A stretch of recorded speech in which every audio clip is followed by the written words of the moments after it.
সাম্যের বাংলাদেশ গড়ে তুলুন। ধন্যবাদ। ইঞ্জিনিয়ার বেলাল ভাইয়ের সালাম নিন। সামাজিক মঞ্চে যোগ দিন। সামাজিক মঞ্চ ও রাজনৈতিক প্রতিষ্ঠান সামাজিক মঞ্চে যোগ দিন। সকল অন্যায়ের বিরুদ্ধে রুখে দাঁড়ান। সামাজিক মঞ্চে যোগ দিন। আসসালামু আলাইকুম, সকলের প্রতি শুভেচ্ছা। আমি ইঞ্জিনিয়ার মোহাম্মদ বেলাল হোসেন, স্বাধীনতার পতাকা উত্তোলনকারী আসাম আব্দুর রফসারের দল থেকে, বাংলাদেশ জাতীয় গণতান্ত্রিক দল জেএসডি থেকে নেত্রকোনা 1 আসনে এবার আমি প্রার্থী। আমি মনে করি যে এই গারো পাহাড়ের পাদদেশ থেকে আমার জন্ম, এখান থেকে আমি বেড়ে উঠেছি। জীবন ও প্রকৃতির সাথে যুদ্ধ করে আমার আজকের এই অবস্থান। আমি পৃথিবীর প্রায় 40টা দেশে গিয়েছি। আমার প্রতিষ্ঠানে প্রায় 1200 মানুষ কাজ করে। আমি সেখান থেকে আমার উপলব্ধি যে যেখান থেকে আমার জন্ম, সেই জায়গাকে আমি কখনোই ভুলিনি। সারা পৃথিবীতে অনেক সুযোগ আছে, আমি ফ্যামিলি নিয়ে সেটেল হতে পারি, কিন্তু যেখানে যাই আমি কি আবার বাংলায় ফিরে আসি।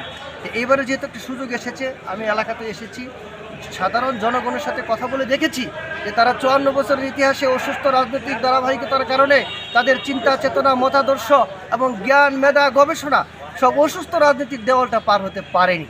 সেজন্য আমার মনে হয়েছে যে সাধারণ মানুষের কাছে আমি যাই। আমি সাধারণ সরল মানুষের কাছে দিয়ে যা শিখলাম সেটা পিএইচডি করেও শিক্ষা করা সম্ভব নয়। এই সাধারণ মানুষগুলো, গ্রামের সাধারণ মানুষগুলো এত মমতা জানে, এত সুন্দর কথা জানে, সেটা হাতে কলমে না আসলে আমি বুঝতাম না। আমি মনে করি যে এই গারো পাহাড়ের পদদেশের যে অঞ্চলটা, এটাকে আসলে একটা সম্ভাবনাময় অঞ্চল। এখানে শুধু ভালো ভালো কথাগুলো 54 বছর ধরে বিভিন্ন সময় বলা হয়ে গেছে। এখন সময় এসেছে ধর্ম, বর্ণ, জাতি, গোষ্ঠী নির্বিশেষে যে এই দেশে জন্মগ্রহণ করবে সেই বাংলাদেশি। আর কোনো পদবি নাই, আমাদের একটাই পদবি বাংলাদেশি। এই সাধারণ মানুষ, এই দেশের মানুষ, আপনারা এই দেশের মালিক। আপনাদেরকে জেগে উঠতে হবে। মনে করেন মহাসমুদ্রের মধ্যে আমরা আছি, মহা বিশৃঙ্খলার মধ্যে আছি। এখান থেকে যদি আলোর মুখ দেখতে চান, তাহলে আলোর দিকে আপনাকে যেতে হবে। আলোর দিকে যেতে হলে আপনাকে জেগে উঠতে হবে। এই দেশের সাধারণ মানুষের চিন্তা চেতনার মতাদর্শের ভিত্তিতে রাষ্ট্র যেন মূল্যায়ন করে, রাষ্ট্রের প্রতিষ্ঠানগুলো সেবা নিয়ে যেন মানুষের কাছে যেতে পারে, সেজন্য বর্তমান নির্বাচনে জুজুর ভয়কে ব্যতি রেখে সাধারণ মানুষ যেন সুন্দরভাবে নির্ভয়ে তার পছন্দের প্রার্থীর সাথে খোলামেলা মাঠে আলোচনা করতে পারে, ফিল্ডে আসতে পারে, নির্ভয়ে নির্দ্বিধায় ভোট দিতে পারে, সেই পরিবেশ এখনও সৃষ্টি হয়নি বলে আমি বিশ্বাস করি। কারণ হচ্ছে এই গারো পাহাড়ের পদদেশ, এটা একটা বর্ডার অঞ্চল। সেখানে মাদক, চোরাচালানি, অস্ত্র, রংবাজি, সন্ত্রাসী, চাঁদাবাজি একেবারে ভরপুর। সাধারণ মানুষের ইচ্ছার বহিঃপ্রকাশ এখানে ঘটেনি। আমরা মনে করি যে এদেশের এই অঞ্চলের সাধারণ মানুষ তিতুমিরের বাঁশের কেল্লা, পৃথিবীর সবচেয়ে শক্তিশালী ব্রিটিশের বিরুদ্ধে লড়েছে। বাঙালি জাতিকে শোষণ করা আর সম্ভব নয়। বাঙালি জাতি জেগে উঠবেই। বর্তমান ও আগামীর বাংলাদেশকে মানবিক, কল্যাণময় ও সমৃদ্ধশালী করার জন্য এখনই আপনাদের জেগে উঠতে হবে। আপনার পরিচয় কি? জিজ্ঞাসা করেন, who I am of the honour of the country.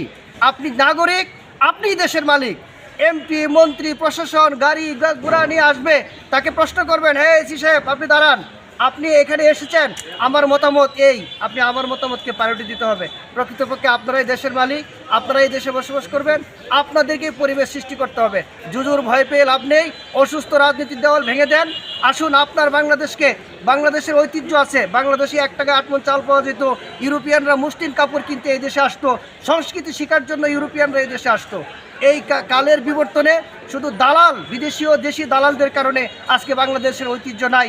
যেখানে যে জাতি মায়ের ভাষার জন্য জীবন দেয়, যে জাতি কাস্তে নিয়ে আপনার হচ্ছে বিজেপির সাথে বর্ডার রক্ষা পাহারা দেয়, যে জাতি জীবনের মায়া করে না, সেই জাতি এই বাংলার, এই বর্তমান ও আগামীর বাংলাদেশ একদিন বিশ্বের বুকে মাথা উঁচু করে দাঁড়াবে এবং মানবিক ও সমৃদ্ধশালী কল্যাণময় বাংলাদেশ গড়বে বলে আমরা বিশ্বাস করি। জয়ের ব্যাপারে কতদূর আশাবাদী সংক্ষেপে? অ্যাকচুয়ালি জয়ের ব্যাপারে আমরা শতভাগ আশাবাদী। কারণ হচ্ছে আমাদের দল স্বাধীনতার পতাকা উত্তোলনকারী দল। আপনারা জানেন একটা জাতির সবচেয়ে মূল্যবান সম্পদ হলো স্বাধীনতা। আজকে ফিলিস্তিনি বুঝতেছে স্বাধীনতা কী জিনিস। স্বাধীনতা না হলে আমার বাপ মুসি হতো, আমি মুসি হতাম, আমার ছেলে মুসি হতো। স্বাধীনতায় যদি এই জাতি হেরে যেত, তাহলে আমাদের সর্বনাশ হয়ে যেত। সুতরাং আমাদের দল স্বাধীনতার পতাকা উত্তোলনকারী, আমাদের নেতা। আমি ফিল্ড ওয়ার্ক করে দেখেছি, মানুষ যদি খোলামেলা, জুজুর ভয় বাদ দিয়ে এখনও মানুষ যদি খোলামেলা মাঠে যেতে পারে, ঘাটে যেতে পারে, নির্ভয়ে ভোট দিতে পারে, তাহলে স্বাধীনতা পতাকার উত্তোলনকারী দল জেএসডি আমরা শতভাগ আশাবাদী যে আমরা নির্বাচিত হব। কারণ আমাদের দলের কোথাও কোনো রেকর্ড নাই যে জেএসডির দলের কেউ চাঁদাবাজি করেছে, কোথাও আপনার হচ্ছে মানুষের ক্ষতি করেছে, অর্থনৈতিক, সাম্প্রদায়িক, সামাজিক ক্ষতি করেছে। আমাদের দলের বিরুদ্ধে কোনো ধর্ষণ মামলা নাই, কোনো হত্যা মামলা নাই, কোনো পাচার মামলা নাই। হয়ে গেছে আমাদের প্রতিশ্রুতি বর্তমান ও আগামীর বাংলাদেশকে মানবিক কল্যাণময় ও সমৃদ্ধশালী করার জন্য আলুর দিকে আসুন। আমরা আলুর দাওয়াত দিচ্ছি, মানে জুজুর ভয় বাদ দিয়ে দায়িত্ব নেন। প্রত্যেকটা নাগরিক, আসলে রাষ্ট্র আপনাকে এত সহজে করে দিবে না, আদায় করতে হবে। সুতরাং দেশের মালিক জনগণ, আপনারা জেগে উঠুন। আলুর দিশারি আমরা আগিয়ে নিচ্ছি। এই গারো পাহাড়ের প্রদেশকে আমরা আন্তর্জাতিক মানের মানবিক কল্যাণময় সমৃদ্ধশালী করব এবং প্রত্যেকটা গ্রামকে রপ্তানিমুখী কৃষি প্রকল্প করে, এই রপ্তানিমুখী কৃষি প্রকল্প আমি তো আগে বলেছি 40টা দেশে আমি গিয়েছি। পুরো মিডল ইস্ট বাংলাদেশের গোস্ত খাওয়ার জন্য অস্থির, দেশে হালাল গোস্ত, ওরা গোস্ত খায় হারাম, আসে হলো ব্রাজিল থেকে। সুতরাং আমরা মনে করি যে যোগাযোগ ব্যবস্থার উন্নতি করে এই গ্রাম অঞ্চলের মানুষকে 24 ঘন্টায় কাজে লাগানোর জন্য, তাদের চিন্তাকে উৎপাদনে প্রক্রিয়া করার জন্য, মানুষের চিন্তা চেতনাকে অর্থনৈতিক সমৃদ্ধির সাথে সম্পদে পরিণত করার জন্য এবং রপ্তানিমুখী কৃষি কল্পনার জন্য নিরাপত্তা সবার আগে প্রয়োজন।